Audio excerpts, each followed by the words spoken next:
Westfield farm where police discovered dozens of remains from young men back in 1996. Yeah, take a look here. Drone cam 13. Welcome to Mystery Sauce.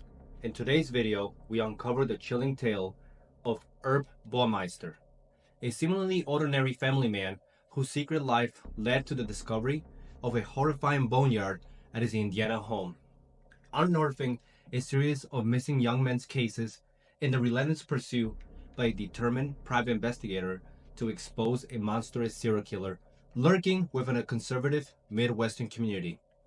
Also, at the end of, if you want to listen to a psychological breakdown from my professional opinion of Herb, then I invite you to listen in. So let's get into it.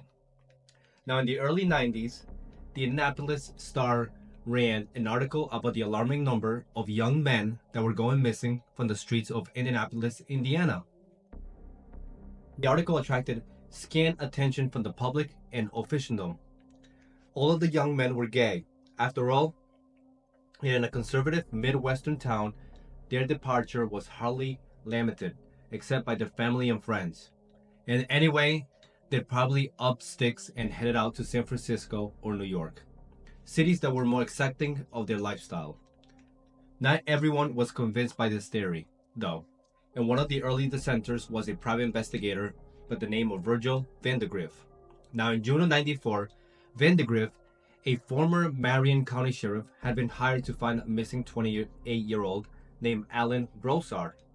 Early in investigation, Vandagriff became convinced that a serial killer was at work in Indianapolis and committed himself to tracking him down. It would be 2 long years before his search eventually brought him to the boneyard created by a monster named Herbert Baumeister. Now, Herbert Richard Baumeister was born in Indianapolis on April 7, 1947. His father, Herbert Sr., was an anesthesiologist, and Herb, along with his younger siblings, Barbara, Brad, and Richard, grew up in an affluent Washington township. Herbert's childhood, it seemed normal, although classmates will later recall behavior which in retrospect seemed bizarre. Herb liked to gross people out by talking about things like drinking urine. He once brought a dead bird to school and tossed it on the teacher's desk. This behavior must have alarmed his father, too. Dr. Baumeister packed his son off to a psychiatrist who diagnosed the boy as a schizophrenic. However, there is no record of further treatment for the condition. And after high school, Herb attended college, but dropped out in his freshman year. He returned intermittently during the next 4 years, but never graduated. Thanks to his father's contacts, he got a job at the Indianapolis Star, working as a copy boy. Colleagues recall him being hardworking but sensitive with a macabre sense of humor. One incident that illustrates this last quality was when Herb arranged to drive his colleagues to a football game. He arrived driving a hearse and wearing an undertaker's uniform. He seemed to find this highly amusing, and his bizarre behavior continued into his next job at the Bureau of Motor Vehicles. He would rant and rave at fellow employees for no reason, and even made a habit of secretly urinating at his boss's desk. It was an open secret in the office who the culprit was, but Herb somehow managed to get away with it. Now, in November 1971, Herb married Juliana Satter, a college graduate who was introduced to him by a mutual friend. And not long after, they decided to start a family, and after Julie became pregnant, she quit her job as a high school teacher. The family could afford it. Herb had been promoted to program director at BMV and was earning good money. A daughter, Marie, was born in 1979. 2 more children would follow, Erich in 1981 and Emily 3 years later. In the meanwhile, Herb's practical jokes at the BMV finally caught up with him. One day, he pushed his luck too far and urinated on a letter addressed to the governor of Indiana. That got him fired. Herb was forced to take up menial work in a thrift shop, while Julie returned to teaching to supplement the family's income. But the temporary hardship turned out to have a silver lining. Herb soon saw the potential in the thrift shop business, and after 3 years had acquired good knowledge of running such an enterprise. He and Julie talked it over, and backed by a $4,000 loan from Herb's mother, they opened Save a Lot Thrift in 1988, in conjunction with the charity the Children's Bureau of Indianapolis. The store sold used clothes, household goods, and other second-hand items. Technically, the inventory belonged to the charity, which received a percentage of the profits. But there was more than enough to make Herb and Julie a tidy sum. The store earned $50,000 its first year. Soon, they opened another. In 1991, the Baumeister moved to an elegant Tudor-style home in the fashionable Westfield district, some 20 miles from Indianapolis, in Hamilton County. The property, called Fox Hollow Farms, was set at 18.5 acres and boasted 4 bedrooms, an indoor swimming pool, and riding stables. On the surface, Herb and Julie appeared to be living the American dream, but there were problems. The couple split on more than one occasion, only to reconcile soon after.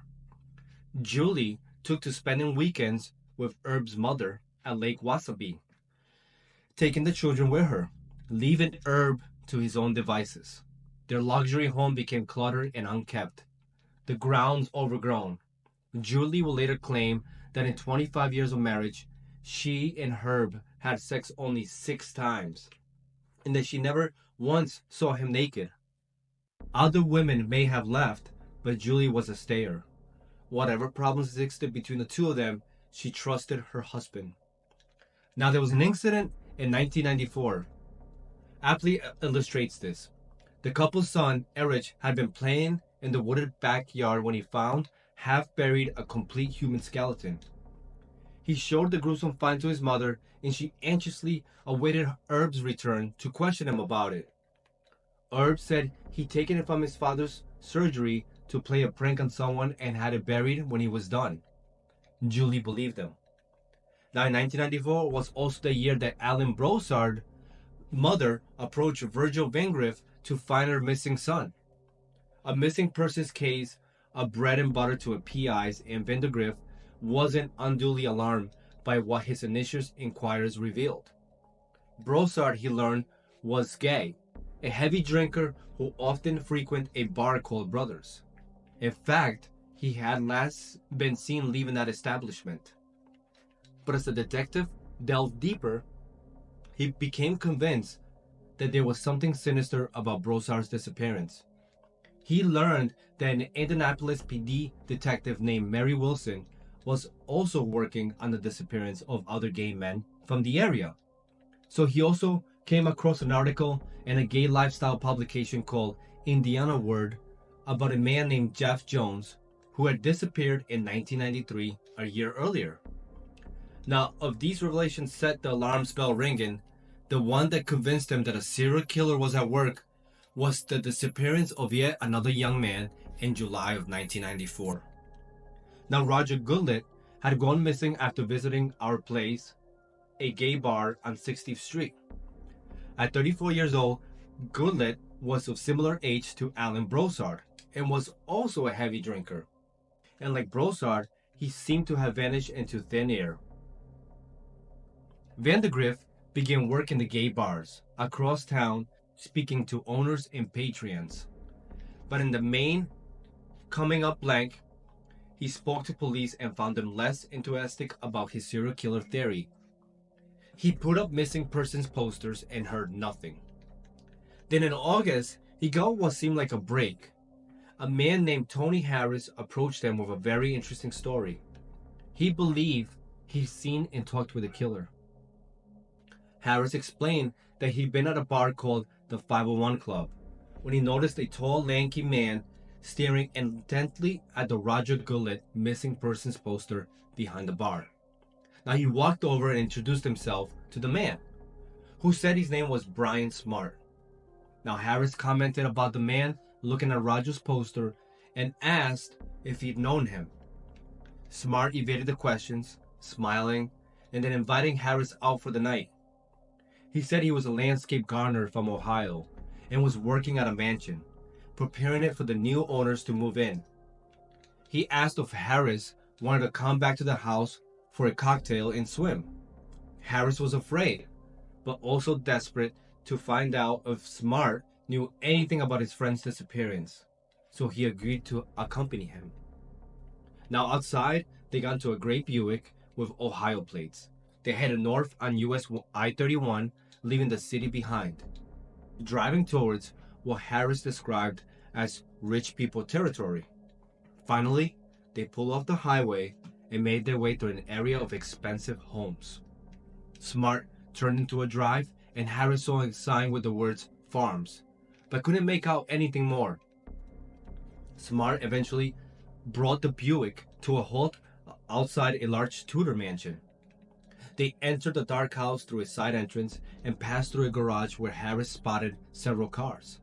Now entering the house, Harris saw it haphazard with items of furniture and boxes piled everywhere. He followed Smart down to the basement, where there was a recreation room with a bar and indoor pool. Like upstairs, it was cluttered and there was a number of mannequins around the room, each posed differently. Smart offered him a drink, but he declined, afraid he might be drugged. Smart seemed angry at his refusal, but he excused himself, and when he returned, his demeanor had changed. He was suddenly very chatty, and Harris was certain he had done some cocaine. Smart convinced Harris to go for a swim in the lap pool. Now, while he was in the pool, Smart continued talking about various subjects. Then his expression changed. "I learned this really neat trick," he said. "If you choke someone while you're having sex, it feels really great. You really get a great rush." Now he continued. "You just want to pinch these two veins, indicating the carotid arteries in his own neck. And it's such a great buzz. You should see how someone looks when you're doing it to them. Their lips change color, and that's how you can tell it's working." Listening to this, Harris became more and more convinced that he was in the company of a killer. He was certain that this man would kill Roger and probably others too. "Do it to me," Smart suddenly instructed. He stripped and lay down on a couch and instructed Harris to loop a hose about his neck. And as Harris did so, Smart started masturbating. Terrified now, Harris decided to take a huge risk. The only way he could be sure that Smart was a killer was to allow Smart to choke him. He took Smart's hands and placed them on his throat. Smart reacted immediately, tightening his grip, face flushed with excitement. Harris felt as though he might pass out, but knew that he was dead if he did. He feigned unconsciousness. With his eyes still closed, he felt the pressure on his throat ease. Smart whispered his name and then began shaking him violently. Harris waited a little while before opening his eyes. "You scared the crap out of me," Smart raged. "You know you can die doing this. There have been accidents." With that, Harris saw an opportunity to press his question. "Is that what happened to Roger Goodlet? Was he one of your accidents? Were there others?" Smart's response was not what Harris had hoped for. The man simply looked back at him, his face gazed as though he didn't understand the question. Eventually, he lay down on the couch and fell asleep. Seizing his opportunity, Harris rushed through the house trying to find a clue to the man's identity. He was sure Brian Smart was an alias. He found nothing of use, and when he returned to try and get a look at Smart's wallet, Smart woke up. Harris convinced him to give him a ride back into town, which Smart did reluctantly. As he dropped Harris off, he said, "You're a good sport. You really know how to play." He then made Harris a promise to meet him at the 501 Club the following Wednesday and drove away. Harris wasn't sure where Smart's house was.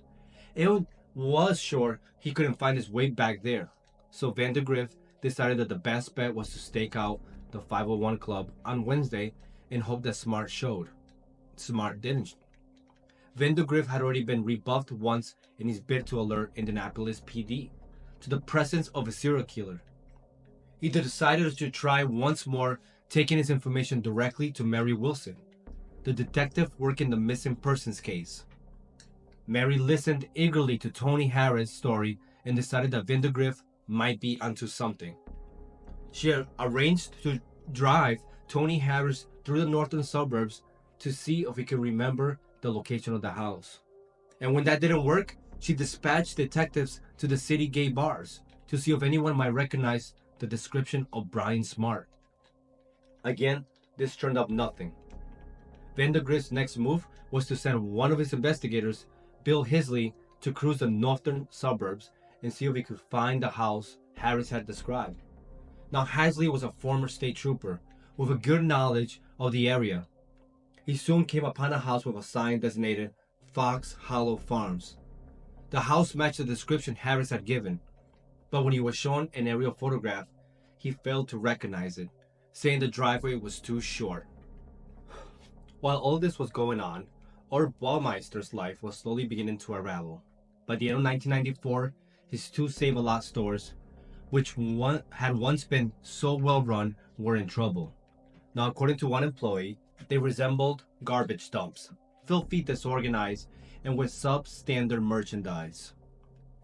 Baumeister responded to this crisis by hitting the bottle and abusing his employees and his wife. Julie threatened divorce and spent more and more time, sometimes months, at Lake Wawasee with the children, leaving Herb to his own devices. Almost a year passed without progress in the case. Then out of the blue, Brian Smart showed up at the Varsity Lounge on the evening of August 29, 1995. As chance would have it, Tony Harris was sitting at the bar when he walked in. Harris walked over and spoke with Smart for a while. Then, when Smart left, he wrote down the license plate number of his pickup truck. Mary Wilson checked it out the next morning. The truck belonged to Herbert R. Baumeister of Westville, Indiana. With a suspect now in place, Wilson decided to go for the jugular. She approached Baumeister at his place of business and told him that she was investigating the disappearance of several young men in Indianapolis and that he was the suspect, and she wanted permission to search his home. He flatly refused and told her to speak to his lawyer in the future. Wilson tried a different tack. She approached Julie Baumeister, explained the situation, and tried to get her approval for the search. The answer was the same. And a request for a search warrant also proved fruitless. The Baumeister residence was in Hamilton County, and county officials flatly refused to grant a warrant. 6 months went by, during which time the situation in the Baumeister household continued to deteriorate. Herb Baumeister, his behavior had become increasingly bizarre, his paranoia driving an even deeper wedge between him and his wife. As the Children's Bureau announced that they were canceling their contract for the two failing Save-A-Lot stores. Now, Herb and Julie instituted a divorce proceedings. And then on June 23rd, Julie finally gave permission for a search of Fox Hollow Farms. Now, while Herb was out of town, Mary Wilson drove to the Baumeister's home in the company of two Hamilton County sheriffs who made clear their feelings about their suspicions, describing them as bullshit. They soon have cause to change their tune. As the search team walked through the long grass close to the back patio, they came across a charred piece of bone, about a foot in length. Then as their eyes focused in, they noticed that the pebbles and pieces of rock they were standing on were not pebbles at all, but literally hundreds of bone fragments. Yet, even as they gathered up bags of evidence, they couldn't be sure whether the bones were human or animal. That is until they were examined by forensic anthropologist Steve Nowiraki. His verdict? They're human. They are recent, and they've been burned. The following day, police descended on the Baumeister residence en masse. While search teams worked through Herb Baumeister's boneyard, other officers conducted a search of the interior of the house. They found the mannequins on the wet bar and the pool, as Tony Harris had described them. And they discovered something else too, a hidden video camera that police suspected had been used to film the murders. There were no tapes though. It appeared Baumeister had either destroyed them or taken them with him. By now, the search team had swelled to over 60 individuals, and their activities had uncovered an incredible 5,500 bone fragments. The neighbors from an adjacent farm showed up to lead investigators to yet another boneyard, which they'd discovered on their property. The corpses here were more, in fact, some with rib cages showing, others with handcuffs still fixed to their wrist bones. It would be September before anthropologists were able to identify some of the bodies found at Fox Hollow. They estimated 11 men had died there, of which only 4 have ever been identified. Roger Allen Gullet, 34 years old, Stephen Hale, 26 years old, Richard Hamilton, 20 years old, and Manuel Resendez, 31 years old. But where was Herb Baumeister? Officers arriving at Lake Wawasee found that he'd fled the jurisdiction. And on June 29th, he phoned his brother Brad from Michigan, asking him to wire him some cash. Now Brad sent the money, but after he found out about the search at Fox Hollow, he called the police. The following day, Baumeister entered Canada. He arrived in Sarnia on June 30th, staying a number of days before heading east to Graham Bend, Ontario. And there in the evening of July 3rd, Herb Baumeister put a .357 Magnum revolver to his forehead and ended his life. That concludes my story for today. Everyone, if you're intrigued by today's true crime tale, hit the like and subscribe button would mean a lot to me. Thanks for joining me, and until my next episode. And as always, here's a psychological analysis on my professional opinion breakdown on Herb. Now, Herb Baumeister's life story unfolds as a chilling narrative of a man whose early life disturbance foreshadowed his eventual descent into serial murder. It's a tale that intertwines the dark complexes of a human psyche with a series of increasingly alarming behaviors, painting a portrait of a man deeply troubled from a young age. From his childhood, Herbert exhibited behaviors that were far from the norm. His fascination with death, unsettling incidents involving dead animals, and conversations that were veered into the deeply inappropriate. These early signs are not just red flags. They are a distressing prelude to the more sinister chapters of his life. They hint at the emergence of antisocial personality traits, characterized by a profound lack of empathy and a disturbing disregard for societal norms. The diagnosis of schizophrenia in Herbert's youth, followed by an absence of sustained treatment, marks a critical juncture. This missed opportunity for intervention might have redirected his path. Yet, it also underlines the severity of his mental health struggles from an early age. The diagnosis itself, accurate or not, suggests a young mind grappling with potentially debilitating symptoms that could have laid the groundwork for his later actions. And as Herbert grew, so did the complexity of his personality. His odd blend of sensitivity and a grim sense of humor manifested, notably in his choice to drive a hearse and wear an undertaker's uniform. This peculiar behavior suggests a man caught between the depths of his psychological issues and a morbid fascination with death, a fascination that will later take a much darker turn into adulthood. Herbert's behavior became increasingly antisocial, acts of workplace misconduct, and eventually murder.